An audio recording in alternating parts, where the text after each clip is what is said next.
अस्सलाम वालेकुम जी। I hope you are doing good. This is advocate Usman Abid and you are watching the law session. हम young law इस practical course कर रहे हैं। आज इसका सेशन नंबर 9 है। लास्ट सेशन में हमने प्री अरेस्ट बेल को था, जहाँ से उसी से हम आगे लेके चलते हैं चीज़ों को। देखें, एफआईआर हमारी रजिस्टर हो गई। उसके बाद दो पॉसिबिलिटी होंगी, या तो एक जो एक्यूज़ है वो अगर अरेस्ट नहीं होता तो वो अपनी प्री अरेस्ट बेल फाइल करेगा, जिसको हम ऑलरेडी काफ़ी डिटेल में सारे प्रोसीजर्स, आर्गूमेंट, ड्राफ्टिंग सब को कर चुके हैं। लेकिन दूसरी सूरत ये भी तो हो सकती है कि वो एक्यूज़ अरेस्ट हो जाए। अच्छा, जब अरेस्ट होगा तो उसकी पोस्ट अरेस्ट बेल किस स्टेज पे फाइल की जाएगी, क्या क्या कुछ होगा। लेकिन यहाँ पे देखते हैं जो हमने प्री अरेस्ट बेल फाइल की है। फॉर इंस्टेंस देखें, प्री अरेस्ट बेल हमेशा सेशन कोर्ट में फ़ाइल की जाती है। अच्छा, सेशन कोर्ट में जो प्री अरेस्ट बेल फाइल की है उसमें जब फैसला आना है उस बेल पटिशन पे, तो दो ही फैसले आ सकते हैं। या तो जो प्री अरेस्ट बेल है वो ग्रांट कर दी जाएगी, कंफर्म कर दी जाएगी, या फिर उसको डिसमिस कर दिया जाएगा। यहाँ पे मैं एक बात और क्लियर करना चाहता हूँ। देखें, जब जो प्रैक्टिस में है, रूटीन में होता है, जब session court pre arrest bell dismiss करती है तो मौके से नॉर्मली एक्यूज़ अरेस्ट नहीं होते। फिर वो अरेस्ट नहीं होते तो क्या करते हैं, वो हाई कोर्ट में जाके अपनी पिटीशन प्री अरेस्ट बेल की फ़ाइल कर देते हैं। ये प्रोसीजर है। जब भी सेशन कोर्ट्स फैसला सुनाती हैं ना ज़मानतों पे, फॉर इंस्टेंस दोनों वकील आए, उन्होंने आके अपनी पूरी बहस की, उसके बाद नॉर्मली प्रैक्टिस में ऐसे ही होता है कि वो कहते हैं कि घंटे की ब्रेक या 15 मिनट की ब्रेक या आधे घंटे की ब्रेक। उसके बाद वो फ़ैसला सुनाया जाता है। अगर वो डिसमिस भी हो गई हो तो मौके से अरेस्ट एक्यूज़ नॉर्मली नहीं होते और ये हाई कोर्ट में जाती हैं। लेकिन हाई कोर्ट में जो प्री अरेस्ट बेल का फ़ैसला आएगा वो भी ऑब्वियसली दो ही आ सकते हैं, या तो कन्फर्म हो जाएगी जो उनको अबूरी दी हुई हैं, या फिर हाई कोर्ट डिसमिस कर देगी कि नहीं प्री अरेस्ट बेल देगी। लेकिन यहाँ पे सेशन कोर्ट में एक्यूज़ अरेस्ट नहीं होते, नॉर्मली 98% अरेस्ट नहीं होते क्योंकि मौके पे फ़ैसला नहीं सुनाया जाता। लेकिन हाई कोर्ट में 98% मौके पे फ़ैसले सुनाए जाते हैं। या तो जज साहब, हाई कोर्ट वाले जस्टिस साहब उसको कंफर्म कर देंगे ज़मानत को, या डिसमिस करेंगे। लेकिन यहाँ पे हाई कोर्ट में अगर प्री अरेस्ट बेल डिसमिस होगी तो यहाँ पे कोर्ट रूम से बाहर निकलते ही उस एक्यूज़ ने अरेस्ट हो जाना होता है। 98% यही चांस होते हैं। ठीक है, हाई कोर्ट से भागा नहीं जाता, सेशन कोर्ट से अरेस्ट नहीं होते मुलज़िम। मैं बस इतना ही कहना चाहूँगा। तो यहाँ पे भी अगर उसको सेशन कोर्ट ने भी ज़मानत नहीं दी उसकी प्री अरेस्ट बेल और हाई कोर्ट ने भी नहीं दी, तो फिर हाई कोर्ट से उस एक्यूज़ ने अरेस्ट होना है। जब भी इसने अरेस्ट होना है, या तो एक एक्यूज़ शुरू में ही अरेस्ट हो गया है, या फिर वो ज़मानत प्री अरेस्ट बेल खारिज होने की वजह से अरेस्ट हुआ है। इसके बाद सेम ही प्रोसीजर है। एक एक्यूज़ एफआईआर हुई, फौरी अरेस्ट हो गया, या वो प्री अरेस्ट बेल खारिज होने के बाद अरेस्ट हुआ है।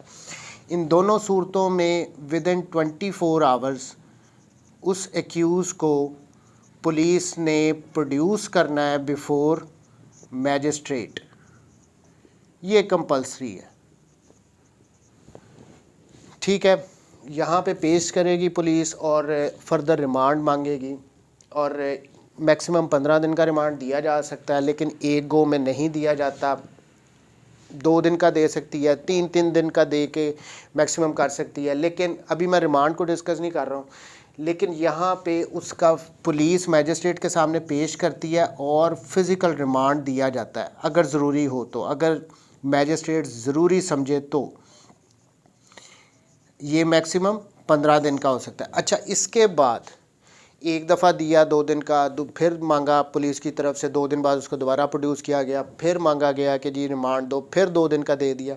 फिर एक स्टेज आती है, या तो 15 दिन पूरे हो गए हों, या आफ्टर 6 डेज़ या आफ्टर 2 रिमांड्स मैजिस्ट्रेट को लगता है कि फ़र्दर रिमांड देना ज़रूरी नहीं है, तो मैजिस्ट्रेट क्या करेगा, इसको एक्यूज़ को जुडिशल रिमांड पे जेल भेज देगी। ठीक है। अच्छा, नॉर्मल प्रैक्टिस में हम क्या करते हैं, हमें नॉर्मली पता होता है कि अगर हम रिमांड में भी आर्गू कर रहे हैं तो हमें पता होता है कि फर्दर रिमांड नहीं मिलेगा, 2 रिमांड हो चुके हैं या 1 रिमांड हो चुका है, फर्दर नहीं मिलेगा। हम मुल्ज़िम से वहीं पे जब उसको प्रोड्यूस किया जाता है ड्यूरिंग रिमांड तो उससे वकालतनामे पे साइन करवा लेते हैं और कोर्ट की स्टैंप लगवा लेते हैं।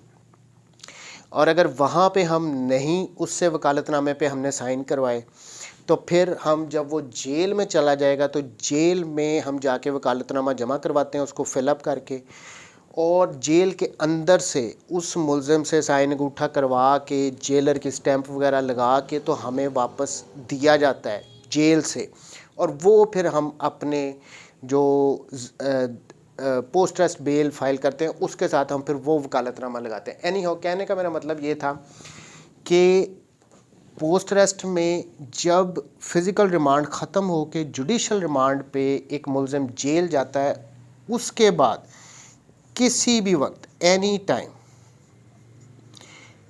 फौरी भी या बाद में अगर 2 दिन 10 दिन जब भी चाहे, हम उसकी पोस्ट अरेस्ट बेल फाइल कर सकते हैं। ठीक हो गया। अच्छा, अब ये पोस्ट अरेस्ट बेल देखें, चाहे उसकी प्री अरेस्ट बेल खारिज हुई है और वो अरेस्ट हुआ है या एफआईआर होने के बाद ही वो अरेस्ट हो गया, दोनों सूरतों में जब उसने जुडिशल रिमांड पे जेल जाना है तो हम उसकी पोस्ट अरेस्ट बेल फाइल कर सकते हैं। अब कौन सी कोर्ट में, प्री अरेस्ट बेल के बारे में हमें मालूम था ये ऑलवेज सेशन कोर्ट में फ़ाइल करेंगे, लेकिन यहाँ पे पोस्ट अरेस्ट बेल में हमें ये देखना होता है कि क्या ये जो एफआईआर है, ये जो ऑफेंसेस हैं, ये ट्रायबल बाय मैजिस्ट्रेट हैं या सेशन कोर्ट है। अगर तो सेशन कोर्ट ने ट्रायल करना हो तो हम post arrest bell session court में फ़ाइल करेंगे, लेकिन अगर वो ऑफेंस ट्रायबल बाय मैजिस्ट्रेट है, मैजिस्ट्रेट ने उसका ट्रायल करना हो तो फिर हम पोस्ट अरेस्ट बेल मैजिस्ट्रेट की अदालत में फ़ाइल करते हैं। फिर अगर अब एक एग्जांपल, अगर एक ऑफेंस है 489F, अगर हम इसको देखें तो इसकी 3 साल सज़ा है और इसका ट्रायल कौन करता है, मैजिस्ट्रेट। तो हम इसकी पोस्ट अरेस्ट बेल जुडिशल होने के बाद किसके सामने फ़ाइल करेंगे, मैजिस्ट्रेट के सामने फ़ाइल करेंगे। आगे मिसाल लेके चलते हैं, अगर मैजिस्ट्रेट ने हमें पोस्ट अरेस्ट बेल हमारी डिसमिस कर दिया तो फिर हम सेशन कोर्ट में इसकी पोस्ट अरेस्ट बेल फाइल करेंगे।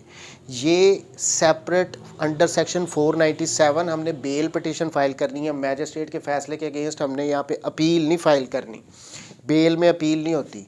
मैजिस्ट्रेट के ने नहीं दी तो सेशन कोर्ट में, अगर सेशन कोर्ट ने भी नहीं दी तो फिर हम हाई कोर्ट में जाएंगे पोस्ट अरेस्ट बेल के लिए, और अगर हाई कोर्ट ने भी नहीं दी तो फिर सुप्रीम कोर्ट तक पोस्ट अरेस्ट बेल जा सकती है।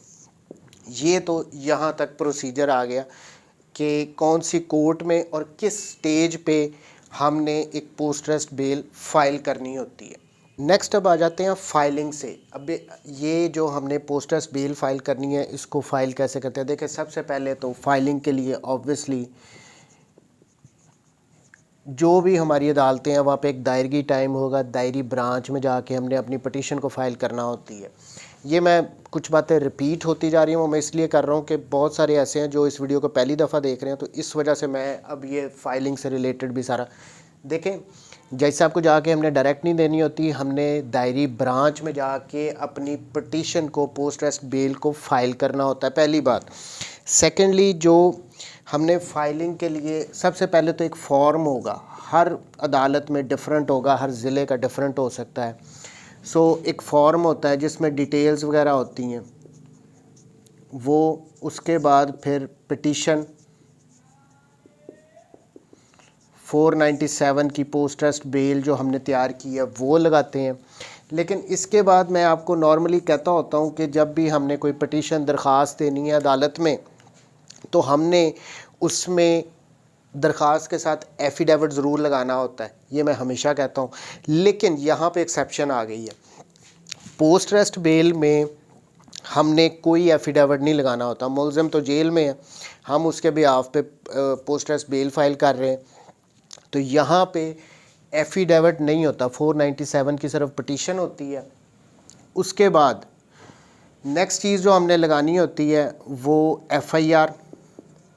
उसके बाद जितने भी ज़रूरी डॉक्यूमेंट्स, फॉर इंस्टेंस अगर MLC है वो लगाएंगे, कोई पोस्टमार्टम वगैरह 302 का केस है वो लगाएंगे, इस किस्म के भी जो से ज़रूरी डॉक्यूमेंट्स हैं वो।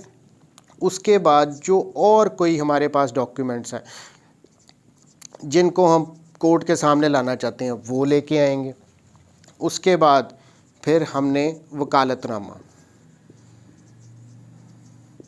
और ये जो वकालतनामा पोस्ट अरेस्ट बेल में हम फाइल कर रहे हैं, साथ लगा रहे हैं, इस पे भी कोई स्टैंप वगैरह नहीं होती। ये एक कंसेशन है कि मुलज़िम को यहाँ पे कोर्ट फ़ीस जो 5 रुपए का लगता होता है वकालतनामे पे, वो भी उसको माफ़ होता है। सो ये इस तरतीब से फॉर्म लगाते हैं। फाइलिंग के बाद अगर हम कोर्ट में इसके प्रोसीजर्स पोस्ट अरेस्ट बेल के वो कौन से होते हैं उनको शॉर्टली देख लें तो देखिए, सबसे पहले जब हमने एक पिटीशन फ़ाइल की, फॉर इंस्टेंस आज 10 तारीख़ है और आज ही के दिन मैंने ये पिटीशन, मेरे पास क्लाइंट आया, मैंने उसकी पिटीशन तैयार की, और जो फाइलिंग के टाइमिंग्स थे हर ज़िले में डिफरेंट हो सकते हैं, जो भी दायरगी के टाइम्स थे उनके दौरान मैंने पिटीशन तैयार करके उसको फ़ाइल कर दिया।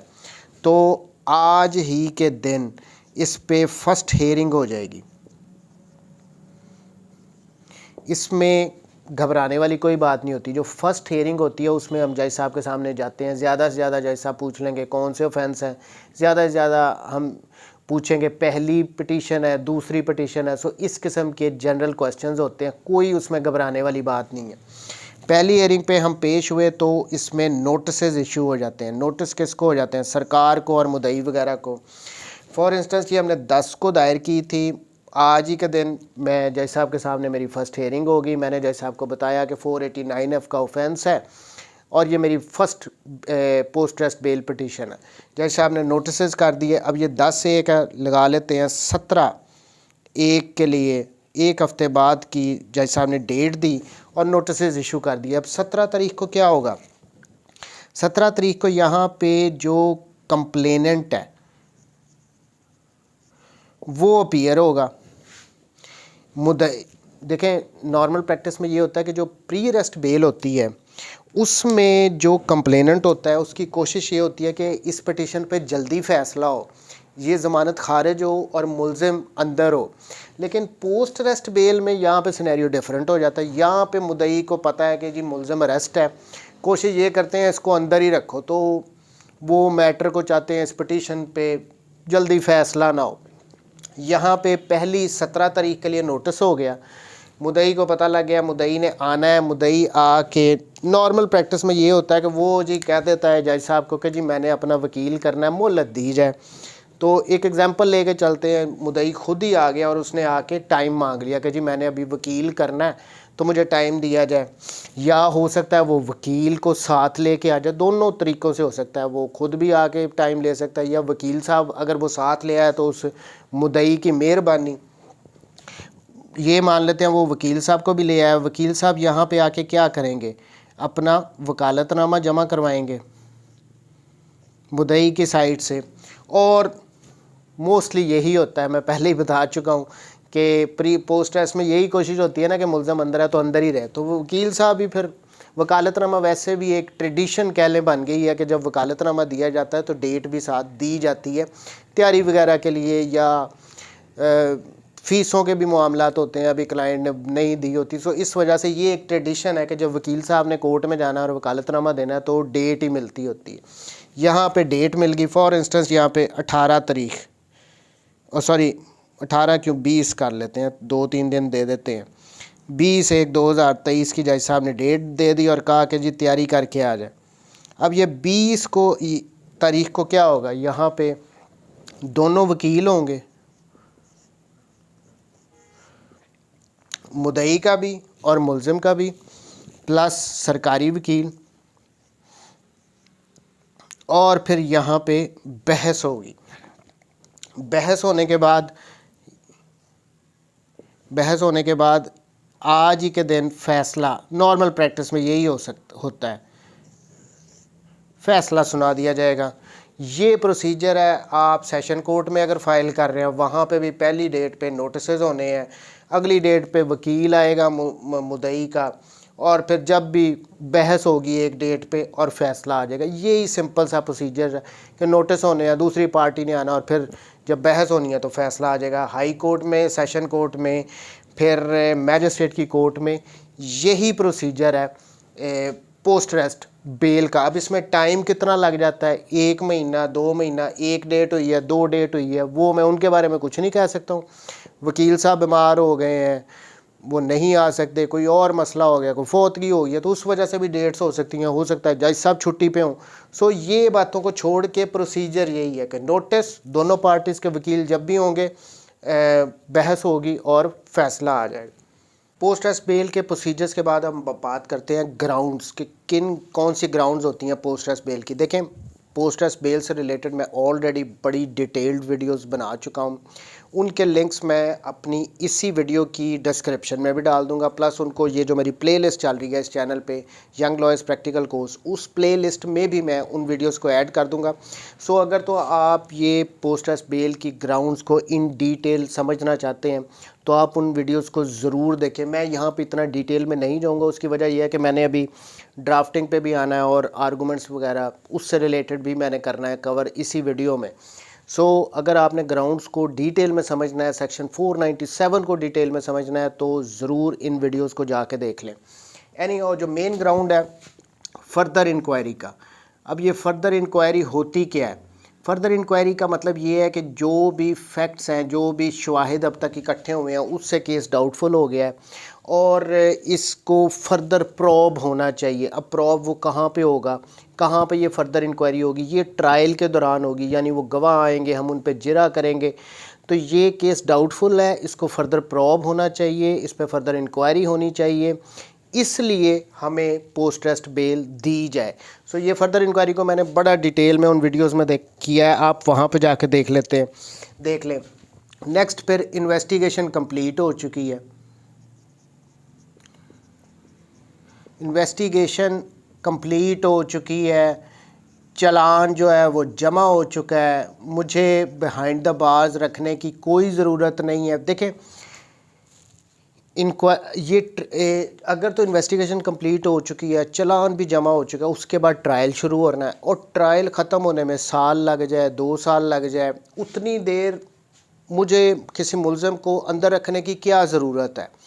आप उसको ज़मानत दे दें ताकि वो बाहर रहे और ट्रायल अपना भुगतता रहे, उसके बाद अगर सज़ा होगी तो होगी। तो ये हमने बताना होता है कि जी इन्वेस्टिगेशन कंप्लीट हो चुकी है, फर्दर इंक्वायरी इन्वेस्टिगेशन कंप्लीट हो चुकी है, हमें अंदर रखने का कोई फ़ायदा नहीं है, तो हमें ज़मानत दे दी जाए। फिर आ जाता है प्रोहिबिटरी क्लॉज। ये मैंने प्री अरेस्ट वाली जब हमने बेल की थी, मैंने उसमें भी जिक्र किया था कि ममनुआ क्लॉज में केस नहीं आता। अब ये प्रोहिबिटरी क्लॉज ये होती है सेक्शन 497 में ही है। इसमें बताया गया है जो 10 साल से कम के जुर्म है उनमें वो प्रोहिबिटरी क्लॉज में फॉल नहीं करते। फॉर इंस्टेंस 489F को हम लेके चल रहे हैं, इसकी सज़ा कितनी है? 3 साल है। तो ये 10 साल से कम है, तो हम यहाँ पे ग्राउंड लेंगे इसकी सज़ा 3 साल से कम है, प्रोहिबिटरी क्लॉज में फॉल नहीं करता, इसलिए हमें ज़मानत दे दी जाए। अच्छा, रोल, कोई भी FIR होगी, हमने मुलज़मों का रोल देखना है कि उनको क्या रोल एट्रीब्यूट किया गया। एक बंदे का MLC अगर वो लेके आया, उसमें 3 ज़रबे बताई हैं और मुलज़म उसने 4 रख दी हैं।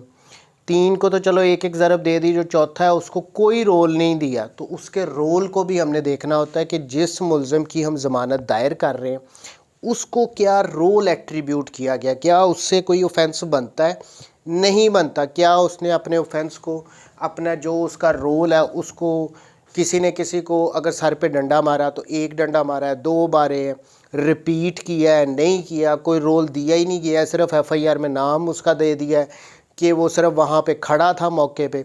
सो मुलज़िम के रोल को हमने देखना होता है। उसके बाद फिर नेक्स्ट आ जाए तो रूल ऑफ कंसिस्टेंसी।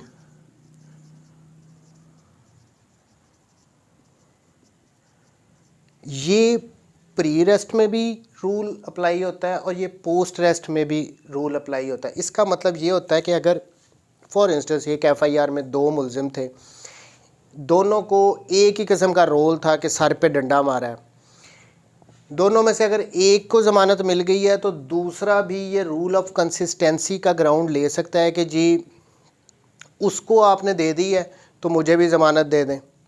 ये तो नहीं ना हो सकता। फॉर इंस्टेंस ये ए है, ए और बी, इस पे रोल ये दिया गया है कि इसने सी के सर पर डंडा मारा, ठीक है। बी को क्या एफआईआर में रोल दिया गया कि उसने भी सी के सर पे डंडा मारा है, यानी 2 ज़रबे हैं सी को सर पे। अच्छा, कोर्ट ने अगर एक अदालत ने ए को ज़मानत दे दी है, ठीक है, ए को ज़मानत दे दी है, तो बी का भी ये राइट बनता है कि वो भी कहे कि जी आपने उसको ज़मानत दे दिया, उसको रोल यही था कि सर पे डंडा मारा है, मुझे भी उसी किस्म का रोल है कि मैंने सर पे मारा है, पेट पे मारा है, बाजू पे मारा है, डंडा मैंने भी मारा है, उसको आप ज़मानत दे रहे हो तो मुझे भी ज़मानत दे दो। तो ये रूल ऑफ कंसिस्टेंसी होता है कि अगर एक ही किस्म का रोल हो, एक को ज़मानत दे दी जाए तो दूसरा भी। प्री अरेस्ट बेल में अगर एक मुलज़िम को पोस्ट अरेस्ट बेल दे दी गई है तो प्री में भी उसको दी जा सकती है।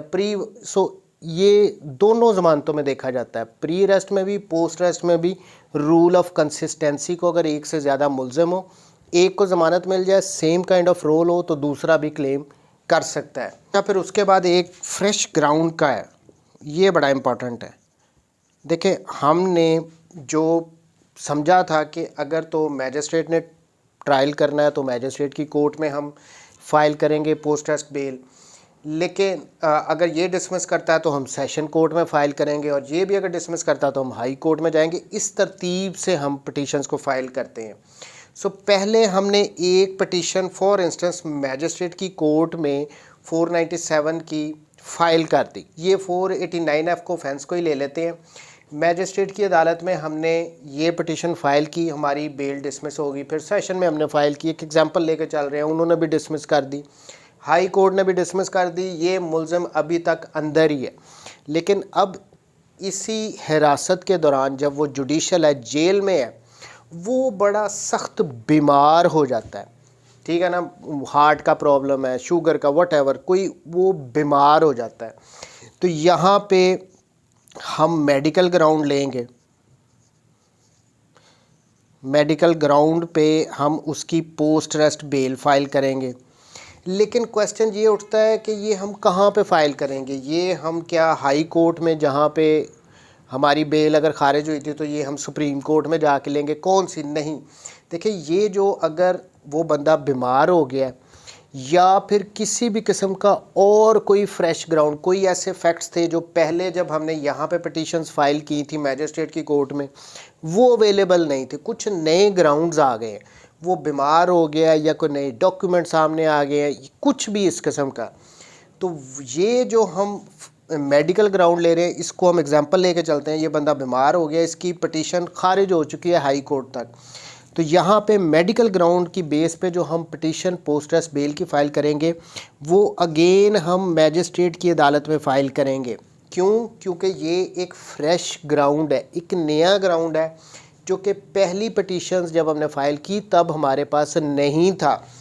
ये मेडिकल ग्राउंड या कोई भी इस किस्म का जो फ्रेश ग्राउंड है, उसमें जब हमने पिटीशन फाइल करनी है, उस फ्रेश ग्राउंड की बेस पे, तो हम अगेन जो ट्रायल कोर्ट होगी हम उसमें जाके फ़ाइल करेंगे। अगर कोई कत्ल का मुलज़िम है तो ट्रायल कोर्ट सेशन कोर्ट है, उसने हमारी पहले हमने पिटीशन फाइल की, ऑन मेरिट हमारी डिसमिस कर दी, हमारा केस फर्दर इंक्वायरी में नहीं गया, कोर्ट ने खारिज कर दी, फिर हाई कोर्ट ने भी खारिज कर दी। अब वो कत्ल का मुलज़िम अगर बीमार हो गया, मेडिकल ग्राउंड एक नया ग्राउंड हमारे पास आ गया, उसकी बेस पे हमने पिटीशन फाइल करनी है, तो हम कत्ल के मुलज़िम के लिए सेशन कोर्ट, चूँकि उसकी ट्रायल कोर्ट होगी, हम यहाँ पे फ्रेश ग्राउंड में फ़ाइल करेंगे।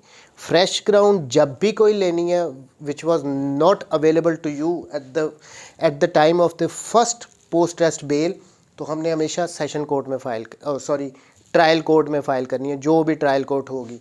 इसीलिए हम लिखते भी हैं अपनी पिटीशंस में, लास्ट में लिखते हैं कि ये हमारी पहली पोस्ट अरेस्ट बेल है इस कोर्ट में। हम जब ड्राफ्टिंग करते हैं तो उसमें हम ये लिखते हैं। सो ये मेन ग्राउंड्स आ गई। अब इससे भी फर्दर आपने डिटेल में जाके इन ग्राउंड्स को देखना है, इसके अलावा और भी काफ़ी सारी हैं, तो आप वो मेरी जो वीडियोज़ हैं जिनके मैं लिंक डिस्क्रिप्शन में डाल रहा हूँ, आप उनको जाकर ज़रूर देख लें। अब आ जाते हैं पोस्ट रेस्ट बेल की ड्राफ्टिंग की तरफ। देखें, मैंने आपको जब प्री रेस्ट बेल की पटिशन की ड्राफ्टिंग सिखाई थी तो मैंने उसमें बताया था कि वहाँ पे नॉर्मली जब हमारे पास क्लाइंट आता है तो उसको गिरफ़्तारी का डर होता है, हमारे पास टाइम बड़ा शॉर्ट होता है और समटाइम्स हमें आधा घंटा पौना घंटा मिलता है ड्राफ्टिंग और फाइलिंग का, तो वहाँ पे हम क्लर्क को कहते हैं कि हाथ से लिख के फटाफट इसको दायर करो। लेकिन जहाँ पे ये पोस्ट रेस्ट बेल की बात आती है वहाँ पे सिनेरियो थोड़ा डिफरेंट होता है। एक मुल्ज़िम ऑलरेडी अंदर है, अगर हम उसकी पटिशन पे घंटा 2 घंटा लगा भी देंगे, अच्छी तरह उसको ड्राफ्ट करेंगे तो कोई क़यामत नहीं आ जाती। अब ये जो पटिशन मैंने आपके सामने रखी है, इसको अगर देखें तो हैंड रिटन है, हाथ से लिखी गई है, और इवन इसको टाइप कराना भी किसी टाइपिस्ट से मुनासिब नहीं समझा गया, जो कि मेरे नज़दीक गलत है। देखें, जब आप इनिशियल स्टेज पे आप वकालत शुरू करते हैं तो ये जो दरख्वास्तें पटिशन्स आप फ़ाइल करते हैं, इसके एंड पे आपका नाम भी लिखा जाना है कि कौन से वकील साहब ने ये पटिशन तैयार करके दायर की है। तो बेहतर ये होगा कि पोस्ट रेस्ट बेल को प्री रेस्ट में अगर टाइम है, अगर आपने अगले दिन फ़ाइल करनी है तो डेफ़िनेटली यस, आप उसको कंप्यूटर से निकलवाएं, उर्दू में लिखें, इंग्लिश में लिखें, वो मैटर नहीं करता। लेकिन कोई थोड़ा सा तो, अब ये पटिशन देखें, ये जज साहब के पास दायर की गई है और हैंड रिटन है, देखने में कोई अच्छा इंप्रेशन तो नहीं डाल रही। मैंने ये आप लोगों को सिर्फ समझाने के लिए ये सामने एक रखी है, ये बाकायदा फ़ाइल हुई है, इस पर फैसला हुआ है। ये भी नहीं ऐसा कि आपने हैंड रिटन दे दिया तो जज साहब बुरा मना जाएंगे कि आपने हैंड रिटन क्यों दे दिया दरख्वास्त। मैं वो नहीं कह रहा हूँ, मैं सिर्फ ये कह रहा हूँ कि वो कहते हैं ना कि first impression is the last impression, तो ये आपका इंप्रेशन है। अगर आपने ये कंप्यूटर से निकलवाई हुई है या अगर इंग्लिश में आपने ड्राफ्ट किया तो वो भी कंप्यूटर से निकलवा के फ़ाइल किया तो जज साहब को ज़रा अच्छा लगेगा, आपका इंप्रेशन अच्छा जाता है। मेरा कहने का मतलब ये है। एनी हाउ जी, सबसे ऊपर तो जब ड्राफ्टिंग में हमारे वही पेट रूल्स हैं, ऊपर कोर्ट का नाम होना है। अब ये 489F ऑफेंस में फ़ाइल की गई है तो ये ऑब्वियसली ट्रायल कोर्ट मैजिस्ट्रेट है, उसकी अदालत में हमने फ़ाइल करनी है। अच्छा, सो ये मैजिस्ट्रेट साहब की अदालत में फ़ाइल की गई है, फिर उसके बाद थोड़ा सा गैप हमने छोड़ना होता है, फिर पार्टीज़ के नेम मोहम्मद इलियास वर्सेस सरकार आ गया है, फिर उसके बाद मुकदमा नंबर FIR नंबर इसको कहते हैं, ये लिखना होता है जिस डेट को है, जो भी बजुर्म 489F। अगर इंग्लिश में भी करना हो तो पैटर्न यही है, स्केच यही है, सिर्फ आपने लैंग्वेज चेंज कर देनी है। बदालत जनाब की जगह इन the court of magistrate section 30 what ever वो आ जाएगा, मोहम्मद इलियास वर्सेस आ जाएगा, फिर ये मुकदमा नंबर की जगह FIR नंबर, मोरखा की जगह डेटेड, फिर जो टाइटल है दरख्वास्त ज़मानत बाद अज़ गिरफ़्तारी ज़ेर दफ़ा 497 ज़वादफ़े, इसकी जगह क्या लिखेंगे, petition post arrest bail under section 497 CRPC, ये टाइटल हो जाएगा। अच्छा, उसके बाद अब ये क्या लिख रहा है, जनाब अली साहिल मुल्ज़िम हस्बे ज़ैल अर्ज़ गुज़ार है ये कि कबल अज़ीं साहिल मुल्ज़िम ने मुकदमा हाजा में कोई दरख्वास्त ज़मानत किसी भी मजाज अदालत बशमूल अदालत आलिया ना गुजारी है। दरख्वास्त हाजा अव्वल बर हदायत पिसरम काशफ साहिल मुल्ज़िम दायर की जा रही। देखिए, मैंने आपको बताया था कि जो भी आपने पटिशन फ़ाइल करनी है, कोई पोस्ट रेस्ट बेल आप फ़ाइल कर रहे हैं, पहली है, कोई प्री रेस्ट पहली है, दूसरी है, ये हमने बताना होता है कोर्ट को, अदरवाइज़ ये कंसीलमेंट के ज़ुमरे में आ जाएगा। तो यहाँ पे ये वकील साहब बता रहे हैं कि ये पहली पोस्ट रेस्ट बेल है और ये जो पटिशनर है उसके बेटे ने मुझे बताया है तो मैं लिख रहा हूँ, क्योंकि ये बंदा तो ऑब्वियसली अंदर है ना, जेल में है, पोस्ट रेस्ट बेल है, तो ये हमने मेंशन करना ज़रूरी होता है कि ये पहली है, दूसरी है। अगर ये पहली वाली विड्रॉ कर ली है तो दूसरी आपने फ़ाइल की, सब कुछ बताना होता है। तो ये पहली दरख्वास्त है। दूसरे पैरे में क्या कह रहा है ये कि मुकदमा मुंदरजा बाला बरखिलाफ़ साहिल मुल्ज़िम पुलिस ने बसाजिश मुस्तगीस दर्ज रजिस्टर करवाया कि पुलिस के साथ मिल के उन्होंने करवाया है। ये इस किस्म के फ़िक्रे आपको ऑलमोस्ट सारी पटिशन्स में ही मिलेंगे, चाहे वो प्री रेस्ट हों चाहे वो पोस्ट रेस्ट हों। इसीलिए मैं आपको कह रहा था कि आपने अगर ड्राफ्टिंग के लिए ना कोई किसी लॉ बुक स्टोर पे जाएं और वहाँ पे उर्दू और इंग्लिश की ड्राफ्टिंग की बुक्स ख़रीद लें, इसी किस्म के फ़िक्रे आपको मिलते जाएंगे, छाप पे ही लगाने होते हैं। अच्छा, उसके बाद ये कि कहानी FIR मन घड़त और बेबुनियाद है जिससे हकीकत का कोई तल्लुक़ वास्ता नहीं, यानी इस किस्म का ये एक नेक्स्ट ग्राउंड उसने लिखा है जो आपको हर पटिशन में मिलेगा। अब अगले पैरे में वो क्या कह रहा है, ये कि मुस्तगीज़ मुकदमा और साहिल मुल्ज़म दोनों मिलकर आलू की ख़रीदारी का कारोबार करते रहे जिसकी बाबत साहिल मुल्ज़म ने बतौर गारंटी चेक दे रखा था। ये एक ऐसा ग्राउंड है जो कि वो ले रहा है कि चेक की बाबत उसका डिसऑनर हुआ है, 489F का उस पर FIR हो गई है। तो यहाँ पे इसमें वो बता रहा है कि चेक जो है वो बतौर गारंटी दिया गया था। उसके बाद ये कि अब साहिल मुल्ज़म की ज़िम्मा कोई वाजिबुल अदा ना है बल्कि फहमीदे साहब के लिए मुस्तगीज़ मुकदमा सिविल कोर्ट में रजू कर ले। वो कह रहा है कि हमारा जो लेन देन था वो भी पूरा हो चुका है, तो ये गारंटी का चेक दिया था। यानी ये वो ग्राउंड ले रहा है जो उसने बोलने हैं वहाँ पे। अब बाकी इसके अलावा वो तो सरसरी थे ना जो हर पिटीशन में ही होने हैं। अच्छा, उसके बाद ये कि साहिल मुल्ज़म हवाला जुडिशल बंद है जिसके जिस्म की मुकामी पुलिस को ज़रूरत ना है। मैंने आपको बताया था ना कि अब ये फ़िज़िकल रिमांड उसका चाहिए नहीं, वो जेल में बंद है, तफ्तीश मुकम्मल हो चुकी है, तो उसको रखने का अंदर क्या फ़ायदा। ट्रायल तो चाहे 3 साल में मुकम्मल हो, तो 3 साल इसकी सज़ा है ऑफेंस की, तो 3 साल उसको अंदर रखा जाए। तो ये हम पोस्ट एस बेल में बताते होते हैं कि अगर जुडिशल हो चुका है अब उसकी ज़रूरत नहीं है इन्वेस्टिगेशन वगैरह के लिए। साथ में क्या कराइए कि साहिल मुल्ज़म अदम रिकॉर्ड याफ्ता और अदम सज़ा याफ्ता मुअज़्ज़ज़ शरीफ शहरी है। ये हमने बताना होता है कि हम भाई बड़े इनोसेंट हैं और हमारे पे पहले कोई किसी किस्म की FIR या सज़ा नहीं हुई। ये कि मुकदमा हाजा में जुर्म मज़ीद तहकीक तलब है और फ़ौजदारी की ममनुआ क्लास में ना आता है। देखें, मज़ीद तहकीक तलब है, ये कह रहा है कि ये हमारा केस जो है फर्दर इंक्वायरी का है। हम कह रहे हैं कि हमने चेक बतौर गारंटी दिया था, तो ये हमने लिखा है। प्लस ममनुआ क्लास में ना आता है, मैंने आपको पहले ही बताया प्रोहिबिटरी क्लॉज को देखना होता है कि 10 साल से कम सज़ा है, तो ये हमने ग्राउंड लेनी होती है।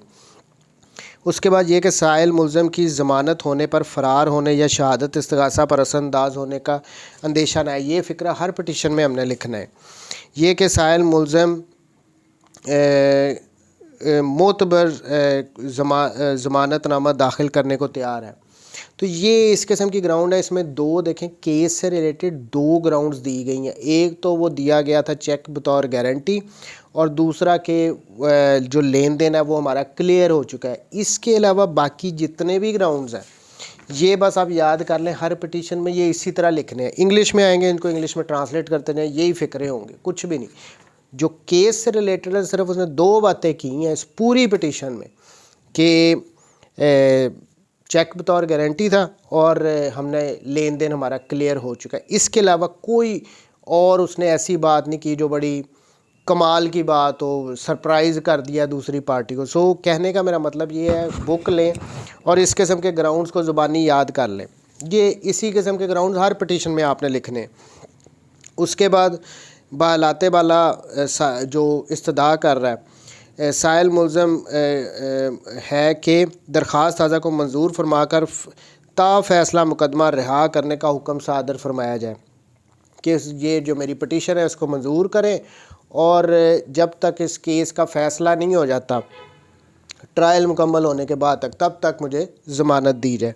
नीचे फिर थ्रू काउंसल वकील साहब के नाम। इसी तरह इंग्लिश में ट्रांसलेट कर लें। ये पैटर्न तो हमारा यही है, हम ऑलरेडी इसको पैटर्न को बड़ी दफ़ा डिस्कस कर चुके हैं। सो इस तरह ये ड्राफ्टिंग होती है। अच्छा, इंग्लिश में अगर आ जाए हाई कोर्ट में तो फिर वहाँ पे ये इस तरह कर लेंगे। ये 489F का केस था, पहले मैजिस्ट्रेट की अदालत में फ़ाइल की गई, फिर सेम लाइक पिटीशन उन्होंने ASJ साहब उनकी कोर्ट में फ़ाइल की, वहाँ से भी डिसमिस हुई, फिर वो आए हाई कोर्ट में। अब हाई कोर्ट में ये इस तरह फ़ाइल की गई है। इसी को आप सेशन कोर्ट में या ट्रायल कोर्ट में अगर देना चाहो तो इसी तरह इंग्लिश में ड्राफ्ट करके आप दे दें। वही in the court of in the Lahore high court Multan bench Multan, फिर पार्टीज़ के नेम, फिर title petition under section 497 CRPC for the grant of post एस bail in the case FIR number 382, वो सारे ऑफेंसेस वगैरह बता दिए। उसके बाद यहाँ पे रिस्पेक्टफुली शुएत के बाद पहला जो पैराग्राफ लिया गया है इंग्लिश में, आप ये मैंने ड्राफ्ट की हुई है सेशन को हाई कोर्ट के लिए।